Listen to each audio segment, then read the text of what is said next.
I mean, I may go to the toilet and come back. any undergrad with anyone with a post-sub-Saharan IQ can do that. Well, I'm some casual racism. I support the basic principle. I think I know what's missing from the equation. I'm going to hit the toilet and I'll be back. Okay, good man. Are we good? Yeah. All right, man. Thanks. Content over everything.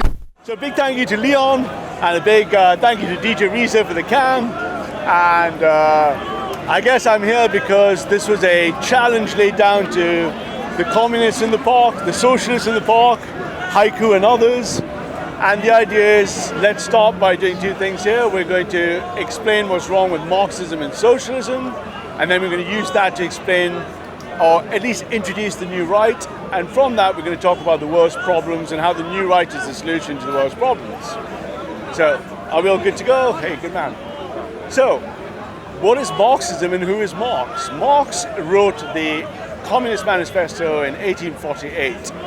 And Marx created a political and social doctrine where he made 4 claims, which I'm going to introduce, 2 of them economic, 2 of them moral, and then he made 3 predictions. And we're going to look at those and see if those predictions and claims were true. The 2 moral claims he made is that socialist and communist organizations are against the oppression of the people, and that a socialist and communist system would be a best way to counter that. He then made 2 economic claims that these socialist and communist systems would be a better way of organizing wealth for both the lower, middle, and bottom class. He then made 3 claims. These claims were that the middle class, lower class, and working class, the middle class would collapse, the upper class and the lower class would get together, and all those claims were proven to be false. How do we know they were false? At the end of World War I and World War II, at the end of World War I, we had the construction of the Soviet Empire and the construction of what we call the modern Soviet era age. Liberal democracy started off and won that. The communist era was born after World War II, and from that we had the claim that the Soviet Empire and the Soviet satellite states would somehow bring us a better world, both economically, bring us a better world socially, bring us a better world morally. So what actually happened? After the end of World War II, capitalist economies started growing, per GDP capita for the entire world started growing, post-war construction booms started growing. What happened in the Soviet era age? What happened to the communists? 1956, the collapse and the death of Brezhnev pointed over that there were complete lies created by the Soviet era. 100 million dead bodies later, tanks rolling in 1956, and the world saw for the first time on television that the entire thing was a lie. How do we know it was a lie? 30 years later, the entire leftist systems collapsed with the collapse of the wall. The crushing of the Soviet era tanks in Hungary proved that once for all that communist and socialist systems do not organize economically or capitalism correctly. Hi babes, you good? Having a pop. Hey, good to see. So, let's have a look at Marxism and what is Marxism's claims. Marxism's claims has been that from the beginning of time, there has been an oppressor and oppressed class. The oppressed class has been the peasants and the lords, the bourgeoisie and the proletariat, that somehow what we have is the oppressor and the oppressed. How did Marx get this idea? Marx fundamentally misread Hegel. He took the Hegelian idea of the dialectic as an opposition. He tied this to historical materialism and said what we have here is historical materialism saying that the oppressed and the oppressed will form a hierarchy, they will constantly work in opposition, and this fundamental oppressive structure can only be defeated by destroying capital and giving everything over to the people.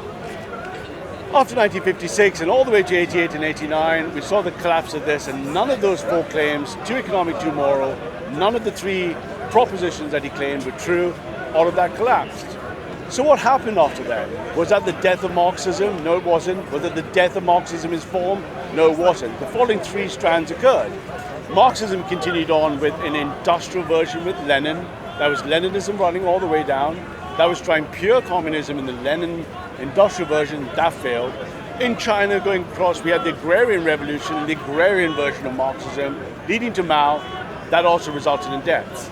A true communist like Haiku would claim that the revolution will still come, but that's not what occurred. And the clever intellectual left wing realized that. When did this realize that? 4 names, Lyotard, Foucault, Derrida, and Richard Rorty, are the key thinkers. All of them realized that this collapsing value and this collapsing system was not going to work. They fled and they decided to attack the Western structure a completely different way. That was the birth of what we call postmodernism. So how does postmodernism work, and what was the death of that? They decided that the reason people didn't revolt is that fundamental social structures, that oppositions in the nuclear family, oppositions in the traditional values of family, of structures, could only be defeated by what they call the long march through the institutions.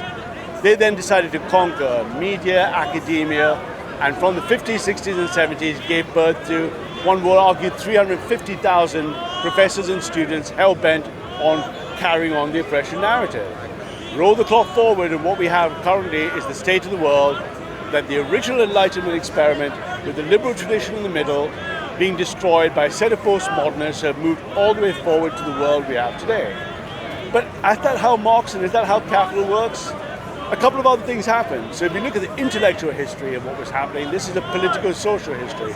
Let's look at the intellectual history, more importantly, from philosophy. So how do we look at intellectual philosophy of thought? The best way to look at it is what we call the metaphysical five-layer stack. So the top of knowledge, I draw it this way, I have metaphysics. Metaphysics describes what is real and not as real. How do I know what is real? How do I know what is not real? I call that metaphysics. But how do I know what I know? That's called epistemology. It's a branch of knowledge of knowing what I want. It is only through metaphysics and epistemology that I get to a state of what I am. Who am I? What is my nature? With that individual model of who I am and what I am as a nature, I can then move out to morality and ethics to tell me how I should live, how I should treat others, and all the bottom streams of philosophical branches from sociology, the humanities, economics are derived in the meta-layer stack. The Enlightenment, which was the winning age of reason, starting in the 15th century with the names of Locke, of Descartes, of Hume, of Bacon, ran that experiment successfully, giving us the modern world, the age of reason.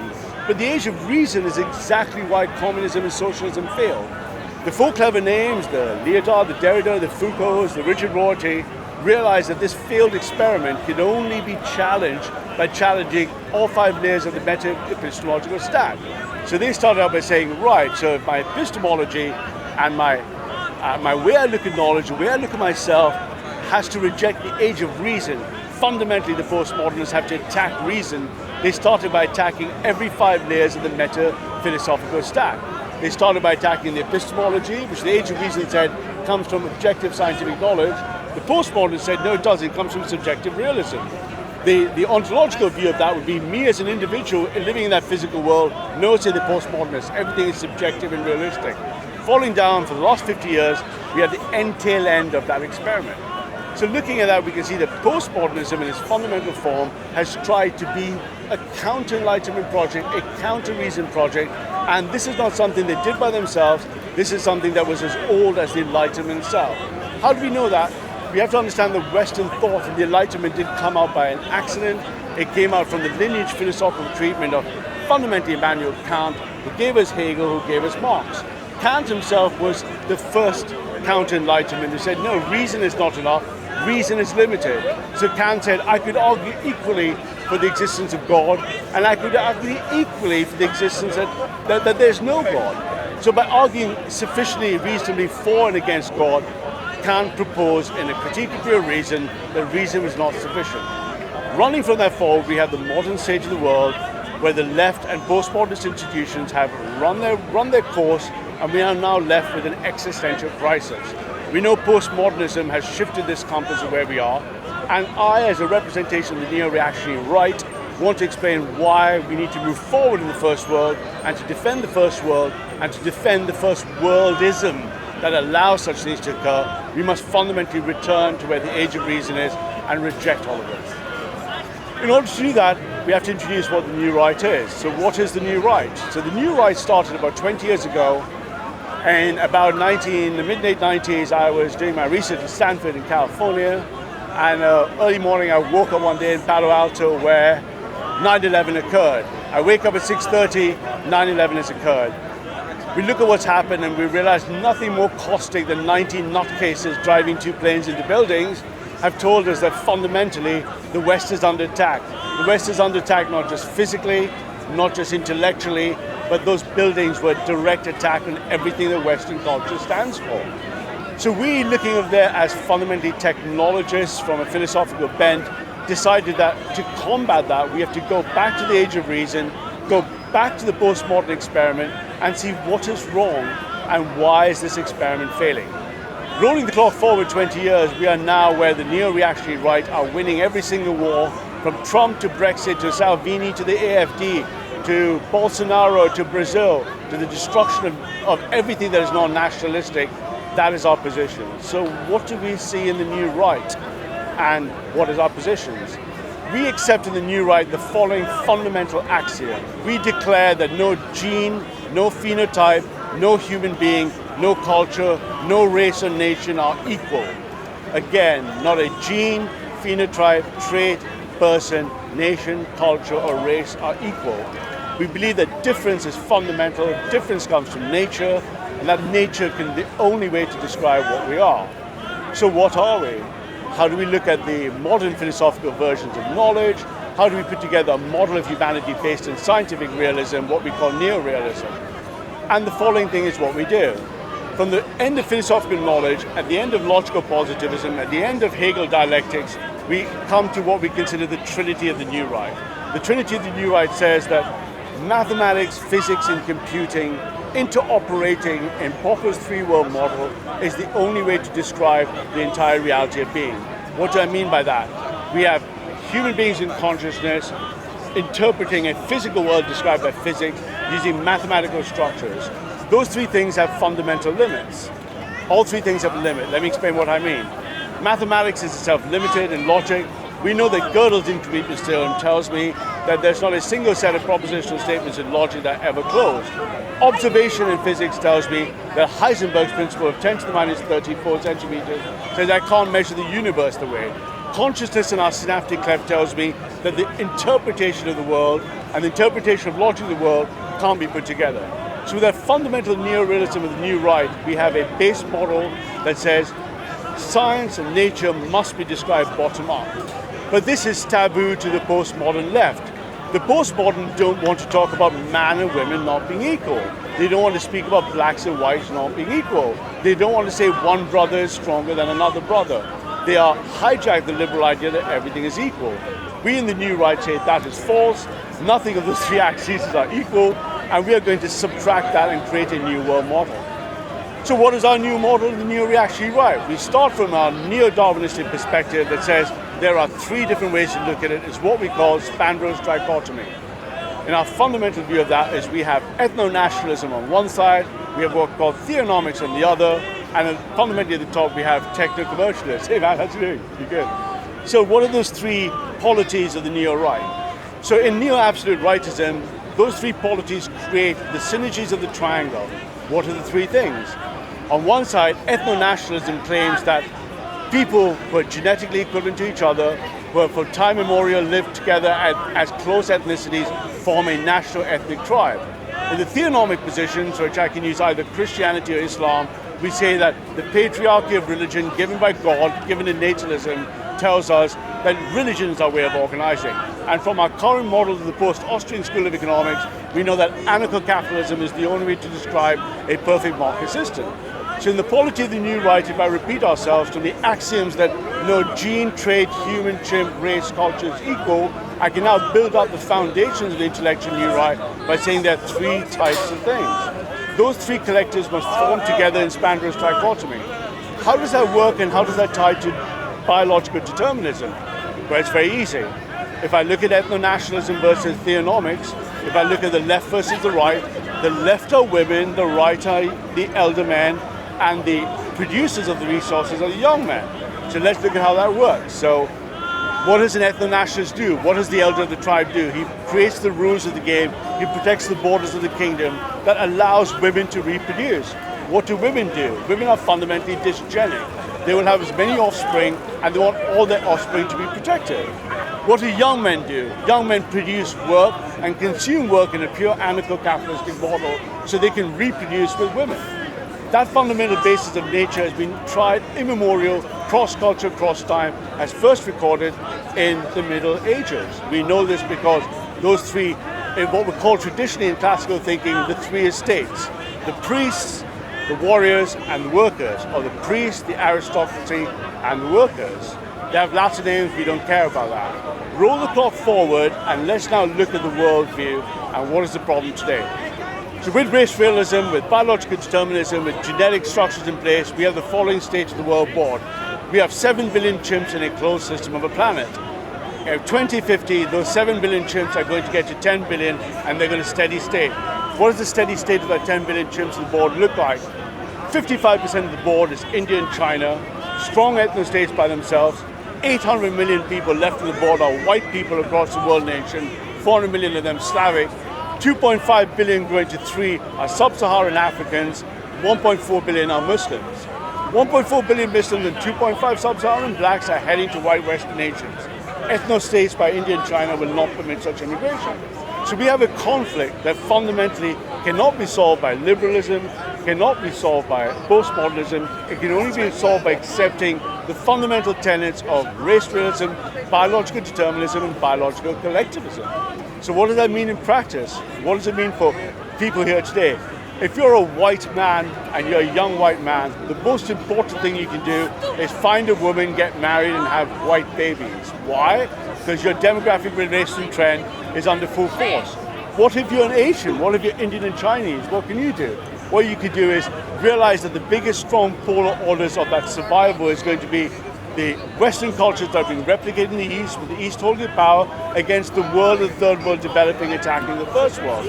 What's needed for the third world? The third world must be brought up to the date of the first world. That can only happen by either a eugenic culling or a colonizing effort that brings the third world up to state. How do we get there? Fundamentally what we realize is, hey guys, is that postmodern end of liberalism that has denied the things we can't speak of. So I repeat our mantra from the neo-reactionary right once more. Behold these truths to be self-evident, that no single gene, trait, human trim, race or culture are equal. No one is like each other. You've never met anyone who is like you. The only people like you and closest to you are your family. You've never met anyone like you, and the two of you are genetically far apart.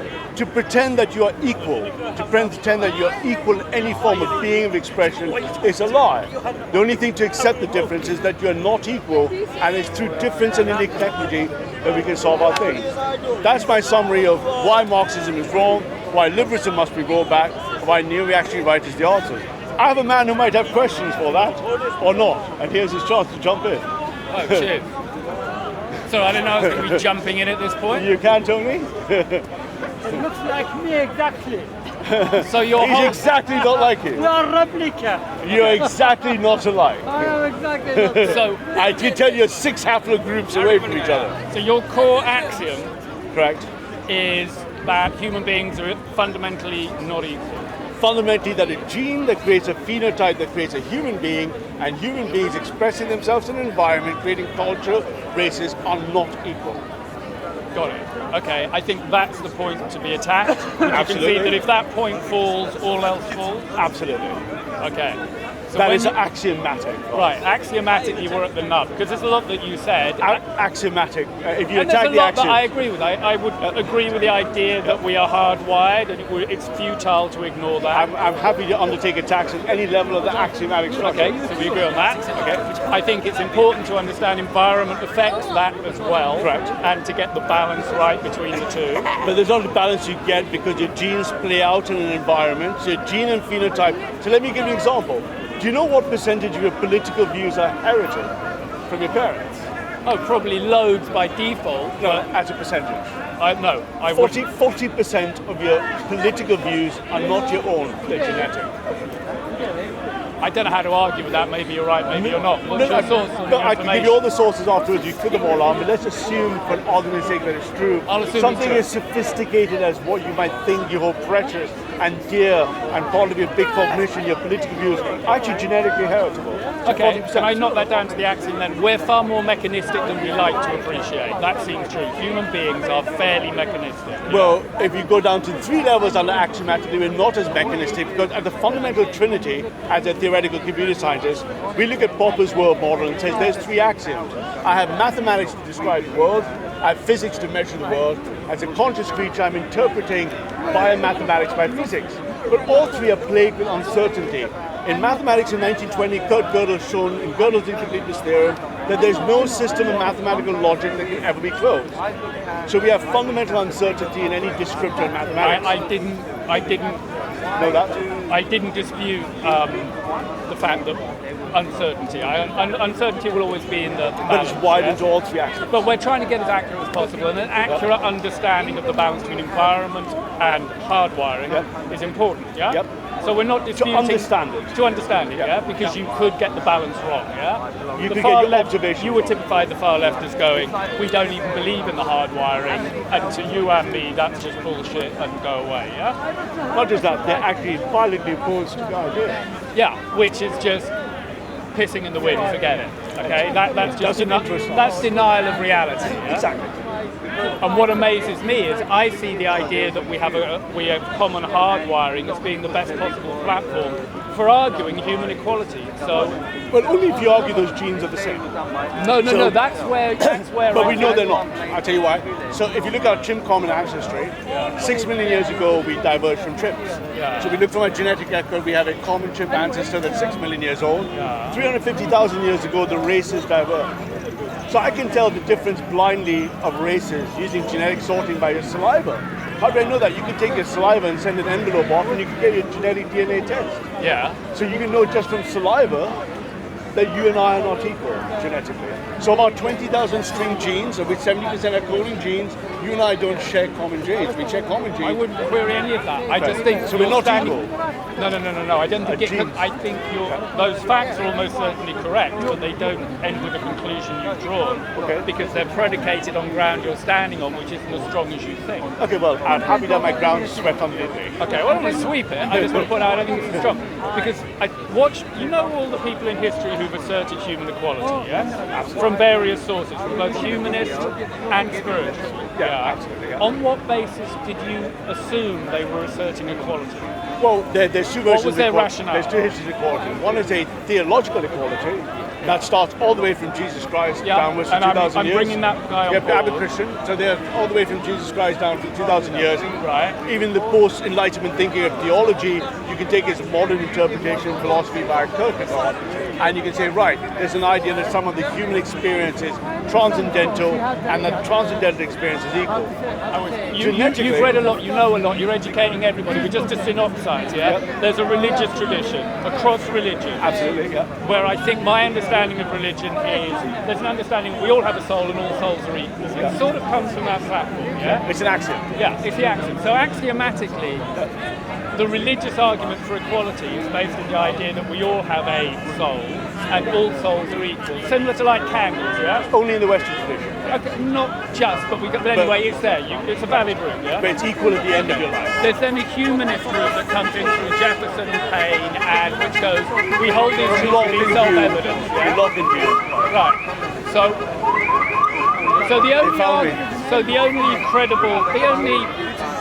There's more than one argument for human equality, which you are standing in defiance of, and they come from opposite directions, both spiritual and humanist. There are two strains. There are actually theoretically three strains. There may be three. But the one strain is like your argument, rightfully so. The one is that says, under God, we are equal. Yeah. So if you look at something like flippantly, like the motto, one nation indivisible under God, right? Or we are all equal children of God under heaven, right? The other one is the humanist tradition that you can buy for Bantham and Locke and all the way forward, which is only an enlightened value.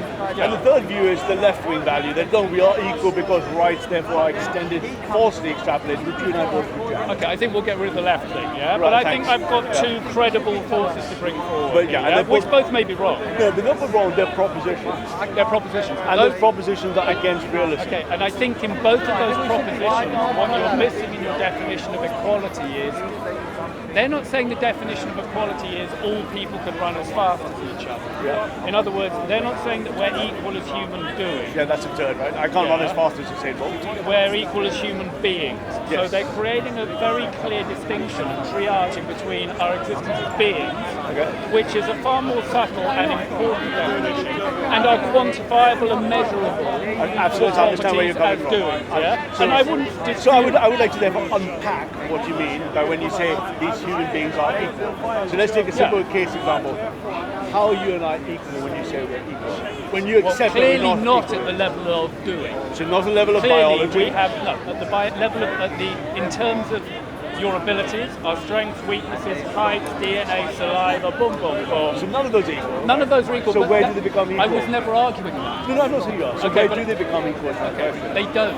We don't start from that point. Those factors predicate on your being. Your ability to do predicates on your ability to be in the first place. Okay, yeah. Those appeals that are coming in through the religious tradition and through the humanist tradition, I believe, are to your essential being. Right. And that's very different. And I think what's but being the- said there is that if you step into my body for a minute and become me, which you can't do because we're trapped in separate bodies, but if you assume that I've got an inner world like you have, that you can't see, because that's the human condition and it's a problem, you'll discover that the dramas of my existence, the intensity of my emotion, the hand I'm playing on this mortal stage, blah, blah, blah, is the same as you may be holding a different But poker my hand. question is to unpack, why do you believe that your entire life, your special experience, your genes and your phenotypes in your 40-odd years of life have told a story, a narrative, a textual story, the daily experience, your experience, No, I your think- phenomenology? Why do you think your phenomenology of being is equal to mine? It sounds statistically absurd. No, because I'm not arguing that. I'm effectively arguing that when I feel pain like you feel pain. No, but we actually can measure pain, and we don't feel pain the same, and women feel pain far less than that. Okay, when I feel pain at the same level as you, I believe that the intensity of my narrative as a human being is equal to the intensity. But It's that's like a claim saying- you keep making, but my question is, why do you make that claim? Why do you think that's equal when everything around Because I'm making an empathic leap of faith that maybe, and it's not one that can be proven or disproven. Well, it could be, no. Because I'm not platforming it on the idea that it's because we're the same intelligence or the same for anything. I'm just platforming that if I landed in your head, I go, shit, this feels as intense. The stakes are the same. We're playing the same game. We're like poker players around the table. We've been dealt different hands, and you don't take credit for your hand. We have to get born in the 21st century. You got the economy. You have to get an education. You became a banker, investment banker, etc. A fair amount of that, you got dealt a good hand, right? Okay. Now I'm going to assess your work as an individual as doing on how well you play the hand, So not let the me understand quality you of the hand better. you're dealt. So you're saying that despite the fact that we are fundamentally internally unequal, when we reach this magical level of, so let's plot No, this. because we're not going towards the magical level. We start at the magical level. So let me the put fact it- that I'm conscious is the magical bit. Okay, so- then I get dealt a hand to play. So, but let's put this. So if you look at the history of knowledge, right, how are you, man? Merry Christmas. Oh yeah, as long as you need me to. So let's look at everything we're framing in the philosophical stack of knowledge. So that's a 5-layer stack, and it starts at the top with metaphysics. What is the question I ask in metaphysics? What is real and how do I know? Epistemology. Epistemology is second, which is how do I know what I know? Underneath that, I answer the question of human nature. Who am I? Am I a blank slate? Am I something original saying? And from that basis of this individual being, I then build the moral ethics that says, how should I live and how should we live? And underneath that, all the branches of humanities and knowledge split themselves out. I agree with that word. So that 5-layer stack is also. So to put what you're saying in the 5-layer stack, are you arguing that we are equal where in the 5-layer at the level stack? of pure being. So, when you mean pure being, you mean nature, who am I? Consciousness. No, But, so okay, you have to came fit- into it epistemologically, and I'll go that way. I Yeah, think but you have to fit somewhere in that 5-layer. when I you're am, in but the if I know, the very absolute top, the first question is, what do I know? No, what is real is the first question. What do I know second? So how do I know what I know is epistemology? What is real and not is metaphysics? What is real and what do I know? It's what I know. So what is real and not real is metaphysics. And how do I know what I know? Let me give you a simple example to demonstrate the I difference. know, but how do I know what I know? It's clearly further It's down the line than epistemology. what do I know? No. Epistemology is how do I know what I know?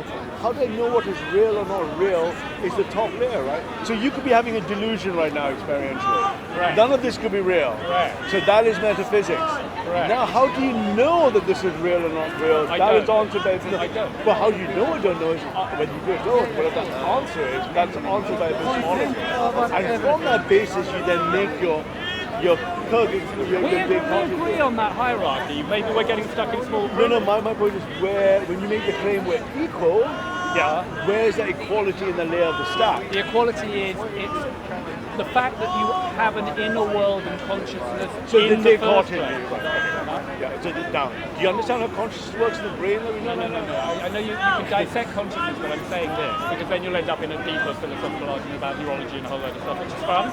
Okay, I'm simply saying that epistemologically, the only thing I think anybody knows, and you can define epistemology as knowing or knowing what you know. The only thing you know is I am. I think if you're really thorough, the only thing I know is I am. That's the Enlightenment claim. Okay, That's Descartes, now, right? so I may be dreaming now. Right, but that's Okay? Descartes' But claim. nonetheless, so walking down your 5-point ladder, I start with the certainty I am. Yeah, which is Everything else I think I might know for sure is undermined by the fact I might be dreaming right now, but even that won't get rid of it. Absolutely. In other words, hands up anyone who isn't, and I can ask Well, the you mentioned planet. acid earlier. I can give you acid, and you'd be very confused with the layers. Yeah, but we know we'd be No, wrong. yeah, I yeah. think we have a fact that everyone, 7 billion people on the planet can agree. Hands up if you don't think you exist. Right, yeah. Answer, we all do. So- So so- far, we're all on board. Absolutely. No, which I is have a no good problem with place that. to be. No problem with that at all. So, So what my you're point saying is, our is, being is at that essential level. Right. At the So- point that you can go, I am, you're in the game, and you're an equal Brilliant. in the game. So- and that's what Jesus so therefore you're and saying the because,